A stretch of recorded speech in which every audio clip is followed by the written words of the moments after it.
Have you ever wondered, the night before an exam, why didn't I become a barista instead? 'Cause same. At least coffee does not ask me to calculate dosages at 2 a.m. like nursing school does. I found myself asking this question more often than I'd like to admit to myself. And on one of those nights, there was I, in my room. The clock is ticking, mountain of notes everywhere. My desk looked like a war zone, sticky notes covering every possible surface. An open textbook staring at me like, you should have read me 3 weeks ago, but here we are. To my left, a study guide that I printed in a desperate attempt to make sense of the chose. And to my right, 6 different colors of highlighters, because for some reasons I thought that turning my study guide into a rainbow would make me magically absorb all of the information faster. Spoiler alert, it did not. In fact, I realized that I memorized the colors more than the content. That happened a lot, sadly.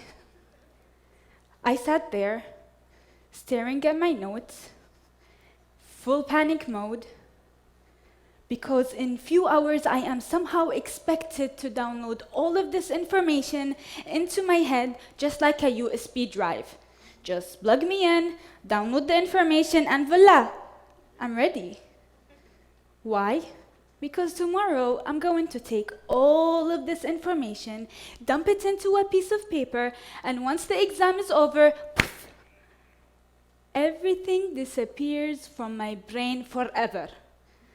Sounds familiar, right? I'm Alreem Bukhamseen, and I'm here to talk about how memorization been killing our creativity silently. Now, let me ask you this. Are we actually learning, or are we being rewarded on how well we can repeat things? Because the ultimate creativity killer is memorization. Let's do an experiment. I need half of you here. Close your eyes, okay? Just bear with me, close your eyes, okay, for a few seconds. Close your eyes, okay? The other half, I want you to focus. I'm going to show you something on the screen. I want you to focus on it, okay? The people who are closing their eyes, I want you to imagine a uniquely new animal. Imagine its shapes, the way it moves. Imagine its colors and everything about it. Okay, now open your eyes. If we took a moment and I asked all of you here to draw an imaginary animal, what do you think would happen?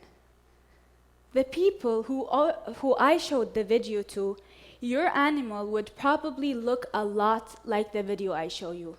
Not because you meant to copy it, but it would sneak into your head. God forbid. And congratulations, you just been hit by cryptomnesia, the psychological phenomena where you think you are coming up with new ideas, while in reality, you're just recycling things that I gave to you. Our brain thinks that we are being original, but really, we're just rearranging borrowed concepts. And here's the kicker. This is exactly what happens when we learn through memorization, when we're constantly given information. Model answer, step-by-step question, strict never to be questioned rubrics. Our ability to think outside of the box gets buried under everything that we've been fed. We think we're being creative. We'll even proudly change the font to dark blue instead of black. We're just changing the furniture inside of a box that we do not realize we're in. Now, let's talk about rubrics, for example. you have a school project. You have a rubric that tells you exactly what to do. So the rubric tells you, make a PowerPoint, add 5 bullet points each slide, not 6, you overachievers, add a relevant image, and for the love of grades, do not exceed the word limits. You follow the instructions perfectly. And guess what happens next? You get an A+. Sounds great, right? But what would you do if I gave you the same topic, but without a rubric? Would you be able to present your ideas? Would you be able to organize your thoughts? Or would you feel like you're standing at the edge of a canvas, a blank canvas, wondering, how do I begin? Rubrics give us the illusion of learning. But what they're really doing is they're training us to stay inside the lines. They do not teach us how to think. They teach us how to follow. And Socrates would hate this. Socrates, the ancient Greek philosopher, not your cousin's cat, he believed that true learning comes with questioning, from challenging ideas, from pushing beyond what's given to us.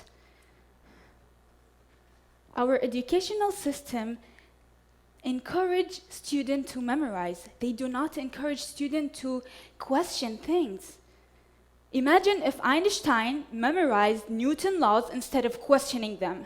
Or imagine if inventors just followed the instructions instead of asking what if.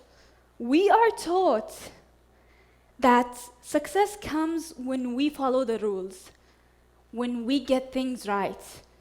But history showed us that innovation only happened when someone dared to break the rules. What if we started questioning more? What if instead of focusing on the right answer, we focus on or explore the why behind it? What if we encourage students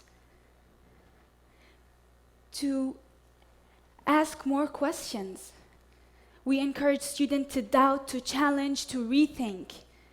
Where success isn't measured by how well you can repeat an information, but measured by how deeply can you question it. Because honestly, we don't need more people who can memorize textbooks.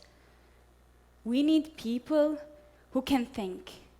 We need people who can solve problems without an answer key. We need people who can navigate a future without having a rubric. So, to start this, we need to break free from the trap of memorization. So I'll leave you with this. Are you a learner, or are you a person who remembers things? Because the future does not belong to those who can recite the past. It belongs to those who dare to question it. Thank you so much.